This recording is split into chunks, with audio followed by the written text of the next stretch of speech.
Hey everybody, welcome back to Horror Trans. My name is Stephanie Bree, and I am a transgender woman who talks about um, all things horror.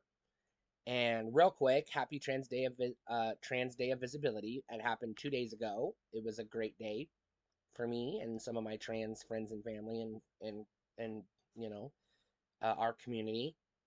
But let's talk about Piranha, the original from 1970, 80, 79, 80, somewhere in that area. Um, so this is a B movie. I'm gonna set your expectations, but this is one of the good B movies. Um, and if you're wondering what makes a good B movie versus what makes a bad B movie, um, I don't want to spoil this movie because it's a thrill ride you need to enjoy for yourself, experience for yourself. Um, but take Jaws, take Gremlins, make a little love, and then they have a baby, and that's Piranha. And that's the best way I can describe this movie, and it's fucking awesome. It is well deserving of the 10,000 sequels it got, um, because it is pure B movie trash, but it's the fun kind of B movie trash.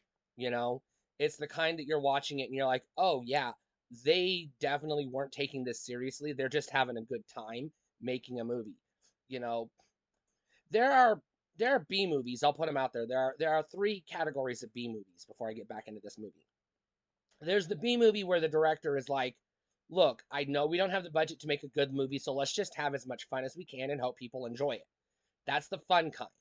The second kind is the asshole who's an auteur. No disrespect to auteurs, but he also doesn't have the money to make a good movie, but he's trying his damn hardest to get his college buddies to act, and they're like, dude, we're just here for the fucking pizza. Shut up and give us a break. And those movies tend to fall apart because they're just there for the pizza. They're not there. They're not serious actors. Nobody's taking it seriously. Nobody's having a good time.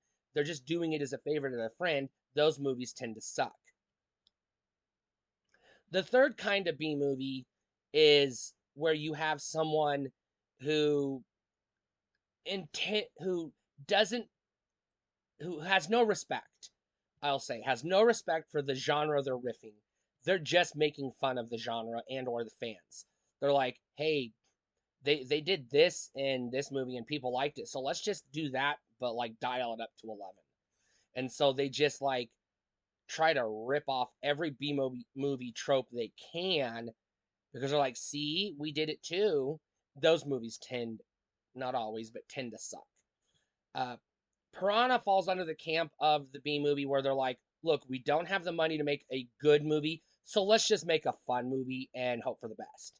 That's what this movie comes across. And it shows because they definitely didn't have, this is not a big budget movie. You're not getting Gremlins, you're not getting Jaws, but you're getting Jaws meets Gremlins vibes, and I love it. I hope I'm not overselling it, because Piranha is a buy, absolutely. But meet your expectations. It is not a good film. It's just a fun film, and I don't know what else to say. Um, don't take a magnifying glass to this movie because you'll get a headache. Um, um, Looking under the rocks and finding all the plot holes. So it's best to just watch it and be like, all right, that was fun. And maybe, maybe watch this one with some booze or the assistance of other, you know, happy drugs. Take your pick, caffeine, tobacco, whatever, and have a good time.